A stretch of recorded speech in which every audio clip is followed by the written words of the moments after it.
सिंध का सबसे burning topic है ऑफ कोर्स कैनाल्स का मामला। अदी फरियाल चालपुर साहिबा की लीडरशिप में अब से कुछ देर पहले भी सीएम के साथ, सीनियर मिनिस्टर्स के साथ, काबीना के मेंबर्स के साथ मीटिंग हुई है 18 तारीख के एहतजाज के हवाले से, पावर शो के हवाले से। सर मैं हैरान इस बात पे, और बहुत सारे पाकिस्तानी इस बात पे हैरान है मंदोखेल साहब, कि पीपल्स पार्टी खुद ये कह रही है कि प्रेसिडेंट ऑफ पाकिस्तान के एक मीटिंग के गलत मिनट्स लीक किए हैं नून लीग के एक वजीर ने, नाम उनका नहीं लिया जा रहा। मैं ये समझ रहा हूं सर, प्रेसिडेंट ऑफ पाकिस्तान की बात हो रही है यहां पे, किसी छोटी शख्सियत की बात नहीं हो रही है। कोई लीगल एक्शन उसके खिलाफ, कोई पीका एक्ट हरकत में क्यों नहीं आ रहा मंदोखेल साहब? बिल्कुल आपने दुरुस्त फरमाया, बिल्कुल होना चाहिए। पीका ऑर्डिनेंस जो है ना, किस खेत की मूली है, ये ऐसी जालसाजों के खिलाफ जरूर वो एक्शन में आना चाहिए।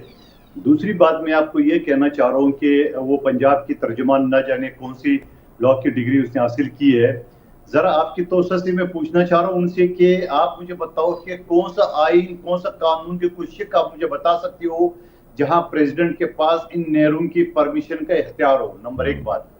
दूसरी बात ये कि इलेक्शन से 8 फरवरी के इलेक्शन से 12 घंटे पहले 7 फरवरी को एक्निक की मीटिंग होती है निगरान हुकूमत के दौर में, और वो भी उनको सीसीआई की मंजूरी से मशरूत करती है।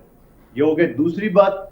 25 जनवरी 2025 इसी साल में इरसा जो लेटर इशू करती है नहरों के हवाले से, वो सिंध हाई कोर्ट ने उसको मुअत्तल कर दिया है। और इसके अलावा बात यह कि 7 अप्रैल को कौमी असम्बली में पीपल्स पार्टी की करारदाद पेश होती है।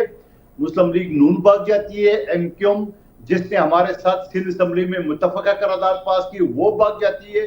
पीटीआई जिसने मुतफका करारदाद सिंध असम्बली में हमारे साथ पास करे वो भाग जाती है। और 3-4 दिन बाद पीटीआई जो है ना अपनी करारदाद लाती है।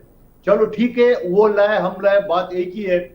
अब आप देख ले कि मुस्लिम लीग नून की दोगला पॉलिसी, यानी ये दो जो उसकी फेस है, ड्यूल फेस जिसे कहते हैं, कि उस्मा बुखारी और इरफान सिद्दीकी तो कुछ और कहते हैं, और इसहाक डार जो है ना वो असम्बली पे जो है ना वो मरम रखने के लिए और वो झूठी तसलियत दे रहा है। आज असम्बली का इजलास मुलतवी करना पड़ा। बाबा हमारा जो कौमी असम्बली में 7 अप्रैल को जो करारदाद है वो पास होता है या फेल होता है, आप टेबल तो हमने कर दिए, आप असम्बली के फ्लोर पे दिलाओ। उसकी डर के वजह से आज असम्बली का इजलास जो ना गैर मुय्यन मुद्दत के लिए मुलतवी कर दिए। ये है मुस्लिम लीग नून की दुगली पॉलिसी। पीपल्स पार्टी सर कहती है कि हमारे पास ताकत है कि हम हुकूमत गिरा सकते हैं, लेकिन इस बयान के बावजूद हुकूमत को कोई फर्क नहीं पड़ता। इसकी क्या वजह है सर? देखिए फर्क पड़ेगा।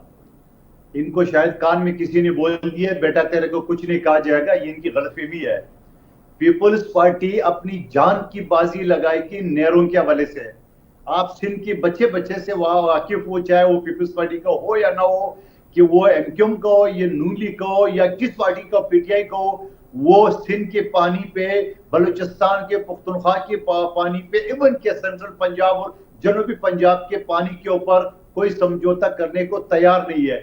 आज ने सोशल मीडिया में देखा कि एक शादी के तकरीब में वो नारे लगाते कि नाल समूरा ना मंजूर। आप देख रहे हैं ये तो हाल है कि शादियों में लोग नारे लगा रहे हैं, बाकी इत्तेजा तो छोड़ो। तो ये इनकी गलतफहमी है।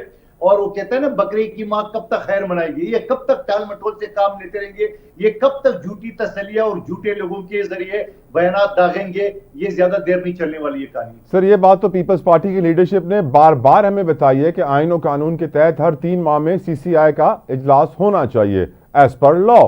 सैडली 1 साल हो गया, इजलास नहीं हुआ। पीपल्स पार्टी का कोई लॉयर अदालत भी नहीं गया कि आइन और कानून की खिलाफ वर्जी हो रही है, और पीपल्स पार्टी के दबाव में इतनी ताकत भी नहीं कि सीसीआई का इजलास ही हुकूमत बुला ले। Why is that sir? देखिए जतोई साहब, वज़ीर आला सिंध 3 खत लिख चुके हैं। आइन के मुताबिक हर 3 महीने बाद इजलास बुलाना जरूरी है। आज 3 साल हो गए पीटीआई अपना मुस्लिम लीग नून की हुकूमत ने नहीं बुलाया। लेकिन आपको मैं एक और बात बताऊं, एक स्टेप आगे सर, अगर सीसीआई के मेंबरान को अननोन कॉल से मैनेज कर ली है तो भी हम मानने को तैयार नहीं है। कान खोल के सुन ले सब।